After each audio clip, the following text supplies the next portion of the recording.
following are events from Reddit. Events so scary, you wish they were only in your nightmares. Viewer discretion is advised.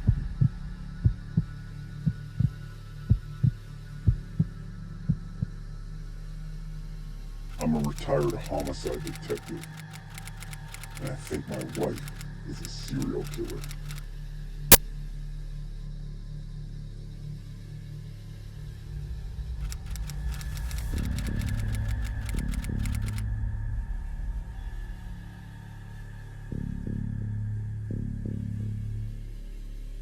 I woke in pain. I was in pain, a lot of pain. But how long was I out? My head felt like it had split open and I knew that my radius was fractured. I groaned as I lay there in the cold grass, forgetting momentarily why I was lying there. Then I opened my eyes. Hunter was leaning over me, an old dirty red cap on his head, his brown eyes wide. "Hey Pa, you okay?" "I don't think so. Help me stand up, son." I offered him my non-fractured arm and he pulled me to my feet. "What the hell just happened?" "You were up on the ladder, so I guess you didn't see it. There was a cougar sneaking up on Mr. Morris. I tried to kill it, but missed my shot." I glanced down at Mr. Morris, whose chocolate eyes were fixed on me. "How'd you find us?" "I heard you yelling. I was wondering who you were talking to." "The treehouse, Hunter. We have to get into the trap, Pa. You have blood running down your face. Let's get you to the doctor. What are you so interested in up there? Anyway," I glanced back up at the little wooden house that I had built so many years ago. "I'll tell you later. It was during the drive to the doctor's office that I realized my cell phone was missing. Had it fallen out of my pocket back by the treehouse? Hey buddy, do you remember seeing my phone in the grass back there?" Hunter kept his eyes on the road as he drove. "Nah, Pa, I don't think so. Why, is it missing?"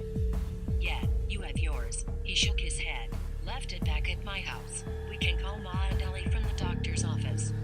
It wasn't Raven who I was intending to call. We returned a couple of hours later. I was all stitched up and wore a sling on my left arm.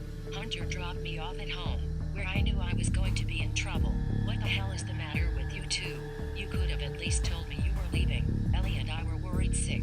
"Yeah, darling, I'm sorry. I was losing a lot of blood apparently and Hunt didn't want to take any chances." "What were you doing out there anyway? How'd you hurt yourself?" It's horrible to admit this, but I couldn't trust anyone. The corpse was on my property, and that meant that any of my family members could have been involved. So I lied. There was still some snow melting out there. I slipped and fell down one of the damn slopes. I'm just glad Hunt was there to help me out. I just think that I left my phone out there. I'm gonna go back and grab it. Raven surveyed me from her spot at the kitchen table, a book lying open in front of her. "Okay, be careful, old man. I couldn't climb the ladder with a fractured bone, so I fully intended to call Eric to send a couple officers out to discover the corpse for me. I hadn't gotten far before the smell of smoke reached my nostrils. Oh no, I ran the rest of the way to the treehouse, and my suspicions were confirmed. It had been set ablaze. Black smoke rose from the burning tree, the heat emanating from it making me forget about the cold. I collapsed to my knees, staring in despair at it. The killer knew. That son of a bitch knew how close I had been to finding the body. I was now in danger myself. I noticed my phone, which was lying near the spot where I had landed. I crawled over to it and made the call. Eric, I need you to get over to my house as soon as you can." After the firefighters doused the flames, the investigation work started. The charred remains of a human had indeed been found. Eric told me that he would do some more investigating on our property, but also that I needed to be careful. I remember his eyes flicking over at Raven during most of our conversation. Raven was completely distressed. She insisted that we sleep over at Hunter's, wanting the family to all be together. I sent her on her way, promising to meet her there. I told her that I wanted to speak with Eric more. In reality, however, I wanted to do some investigating of my own.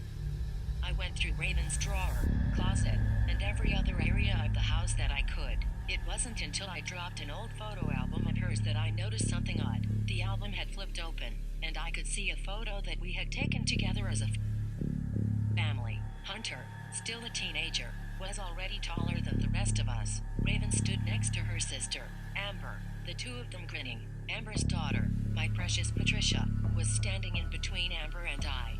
her arm around my shoulder, but I could no longer see her face. Someone had used a cutting device of some sort to crudely scratch it up, rendering her unidentifiable. I flipped to the next page and found that the same had been done on another picture of Patricia. Every single photo of her had been vandalized. What the heck? I closed the album and put it back where I had found it. This was going to raise my blood pressure. I didn't want to believe that my family was really a part of this, but at this point, it was obvious that something was off. I went to check Hunter's old room, and, upon inspecting his closet, I cried out and fell on my ass. Pushing myself backwards, Mr. Morris dashed into the room to check on me, but my eyes were on the old mason jar that I had just discovered. It was full of human teeth.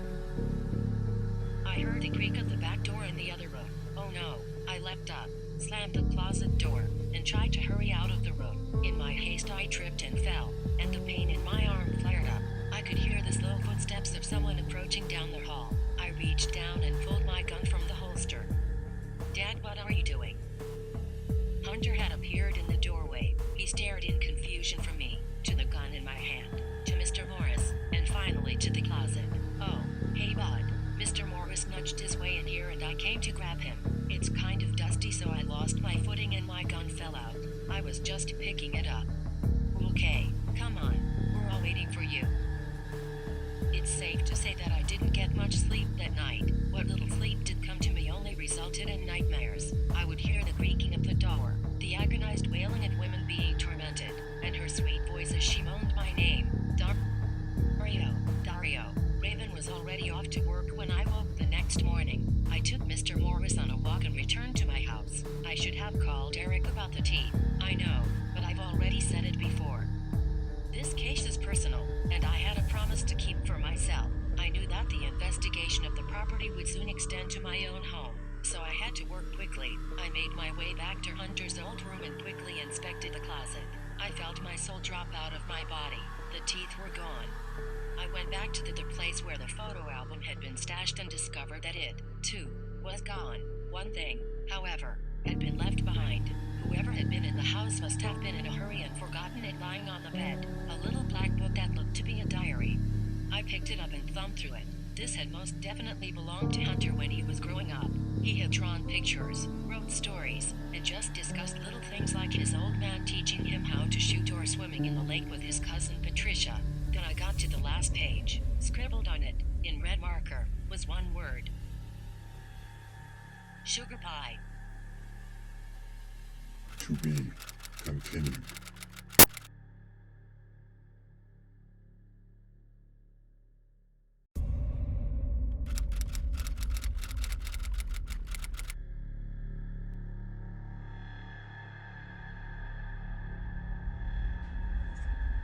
Did you catch the clues in this video?